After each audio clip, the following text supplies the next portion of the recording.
Assalamualaikum warahmatullahi wabarakatuh. Apa khabar anak-anak tahun 5? Ustazah doakan semoga semuanya dalam keadaan yang sihat, gembira, ceria dan bersedia untuk belajar. Baik, pada hari ini kita akan sambung pelajaran kita dalam bidang sirah, unit 3 bertajuk Nabi Muhammad sallallahu alaihi wasallam, pemimpin agung, siri kedua.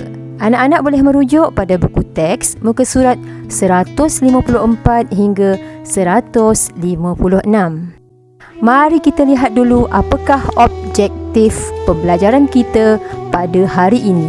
Yang pertama, di akhir pembelajaran nanti, anak-anak dapat mengenal pasti ciri kepimpinan Nabi Muhammad sallallahu alaihi wasallam sebagai pemimpin unggul.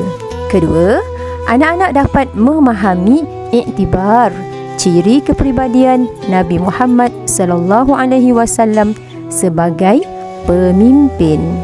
Baiklah, kita akan teruskan kepada bagaimana ciri kepimpinan Nabi Muhammad sallallahu alaihi wasallam sebagai pemimpin unggul. Baiklah, kita akan sama-sama hayati kisah Perang Khandaq. Anak-anak boleh merujuk kepada muka surat 154. Pernah dengar kisah Perang Khandaq? Pernah dengar Khandaq tu apa? Baik, Khandaq itu adalah parit. Okey, ni dia gambar yang pertama ni. Gambaran pelukis lah berkenaan dengan kawasan Madinah yang digali parit. Pada gambar yang di bawah tu, itulah contoh ataupun gambaran bagaimana parit itu digali. Baik, untuk pengetahuan kamu semua, kisah ini berlaku di Madinah. Ketika itu Nabi dan para sahabat telah pun berpindah ke Madinah. Dan sebelum Perang Khandaq ini berlaku, telah ada beberapa peperangan yang lain, di mana pada kali ini kita tengok pada poin yang pertama hingga poin ke-7 nanti. Dan Ustazah minta kamu semua perhatikan pada perkataan yang Ustazah telah gariskan dengan warna merah. Pada perkataan yang bergaris merah itu menunjukkan ciri-ciri kepimpinan Nabi Muhammad sallallahu alaihi wasallam sebagai pemimpin.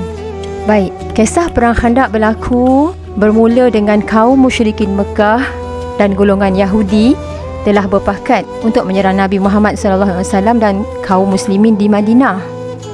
Segala persiapan dilakukan dengan rapinya agar peperangan kali ini mereka dapat mengalahkan Nabi Muhammad sallallahu alaihi wasallam dan menghentikan dakwah baginda. Akhirnya berita ini sampai kepada Nabi Muhammad sallallahu alaihi wasallam. Akan tetapi Nabi Muhammad sentiasa bersedia dan berwaspada terhadap pergerakan musuh Islam. Baginda segera mengadakan mesyuarat bagi mendengar pandangan anggota mesyuarat tentang strategi mempertahankan negara Madinah daripada serangan musuh yang sangat ramai. Dianggarkan ketika itu 10,000 kaum musyrikin Mekah dan Yahudi Madinah telah berkumpul untuk menyerang Nabi dan kaum muslimin di Madinah. Ketika itu kekuatan tentera Islam hanyalah seramai 3,000 orang. Cuba kita bayangkan 10,000 nak lawan dengan 3,000. Dalam mesyuarat tersebut, sahabat Nabi Muhammad sallallahu alaihi wasallam yang bernama Salman Al-Farisi mencadangkan agar dibina parit yang dalam dan besar di sekeliling kota Madinah. Baginda menerima cadangan yang terbaik. Lalu, proses penggalian parit dimulakan. Kerja-kerja penggalian parit berjalan lancar apabila mereka melihat kegigihan baginda Nabi Muhammad sallallahu alaihi wasallam menggali parit bersama-sama. Untuk pengetahuan semua, parit yang digali bukan di sekeliling kota Madinah tapi di bahagian utara Madinah. Dianggarkan panjang lebih kurang 5 km, lebar parit tu 5 meter dan kedalamannya 3 meter. Maknanya cukuplah kalau parit tadi tu besar macam tu kan.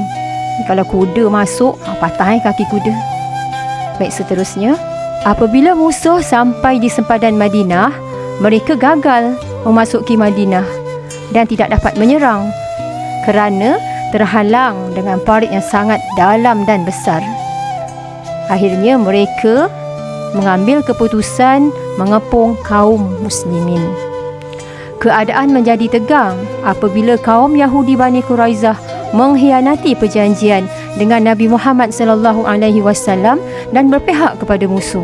Nabi Muhammad sallallahu alaihi wasallam menghadapi situasi ini secara tenang dan bijaksananya. Baginda bermunajat mohon pertolongan Allah Subhanahu wa taala dan merancang strategi menghadapi serangan musuh.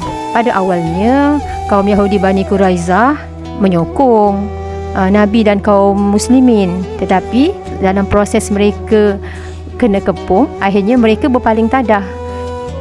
Dengan pertolongan Allah Subhanahu wa taala, berlakunya angin kencang yang merobohkan kemah-kemah musuh dan merosakkan harta benda. Mereka berasa gerun dan takut, lalu bergegas meninggalkan Madinah. Nabi Muhammad sallallahu alaihi wasallam dan kaum muslimin sangat bersyukur atas pertolongan Allah ini. Kepungan musuh berakhir tanpa berlakunya peperangan. Kepungan itu berlaku selama 27 hari, di mana akhirnya kaum musyrikin Mekah dan Yahudi kehabisan bekalan makanan. Dan ketika itu cuaca sangat sejuk, dan mereka pula Allah datangkan pula angin dan ribut yang menerbangkan kemah-kemah. Jadi akhirnya mereka tak tahan dan mereka pun bosan kerana tak ada pun berlaku peperangan. Akhirnya mereka pun lari meninggalkan Madinah. Nabi Muhammad sallallahu alaihi wasallam selaku ketua negara Madinah bertindak tegas dan adil dengan bimbingan wahyu terhadap kaum Yahudi Bani Quraizah. Akhirnya kaum Yahudi Bani Quraizah telah dikenakan hukuman setimpal atas jenayah pengkhianatan yang dilakukan oleh mereka. Yahudi Bani Quraizah ni khianat sebab apa? Kerana dia dah berpaling tadah. Pada mulanya dia menyokong Nabi Muhammad dan kaum muslimin, tapi di saat-saat akhir mereka menyokong pula kaum Yahudi yang lain dan juga kaum musyrikin Mekah yang nak menyerang Madinah tadi. Okey, seterusnya mari kita tengok iktibar kepribadian Nabi Muhammad sallallahu alaihi wasallam sebagai pemimpin. Okey, iktibar tu apa? Iktibar itu adalah pengajaran. Baik, apakah pengajaran yang kita boleh dapat daripada tajuk Nabi Muhammad sebagai pemimpin? Baik, di sini kamu boleh rujuk dalam buku teks kamu muka surat 156. Ada 8 iktibar ataupun 8 pengajaran yang kita boleh ambil daripada kisah Nabi Muhammad sallallahu alaihi wasallam sebagai pemimpin. Yang pertama, kita mestilah mentaati perintah Allah Subhanahu wa taala dan meninggalkan larangannya. Kedua, menjaga kebajikan orang yang dipimpin dan tidak mengambil kesempatan ke atas mereka. Yang ketiga, menjalinkan hubungan baik dengan bukan Muslim. Keempat, berbincang dan merancang bersama-sama anggota mesyuarat untuk mendapatkan keputusan terbaik. Kelima, tenang, tabah dan sabar menghadapi dugaan dan cabaran. Keenam, tegas dan adil dalam menyelesaikan sesuatu masalah. Ketujuh, tidak berputus asa dan banyak bermunajat memohon pertolongan Allah Subhanahu wa taala. Dan akhir sekali yang ke-8, pemimpin hendaklah memiliki akhlak terpuji yang boleh dicontohi oleh orang yang dipimpin.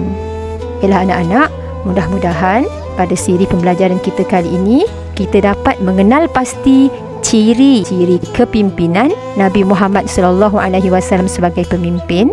Manakala kedua, kita dapat mengambil iktibar kepribadian Nabi Muhammad sallallahu alaihi wasallam sebagai pemimpin.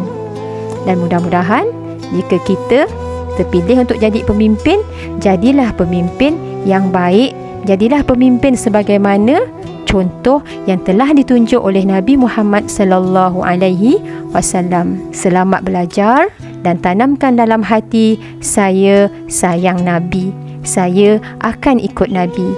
Allahumma salli ala Sayyidina Muhammad. Sekian saja untuk kali ini. InsyaAllah kita akan berjumpa pada pelajaran seterusnya. Salam sayang dari Ustazah Hiliati untuk semua anak-anak tahun 5. Assalamualaikum warahmatullahi wabarakatuh.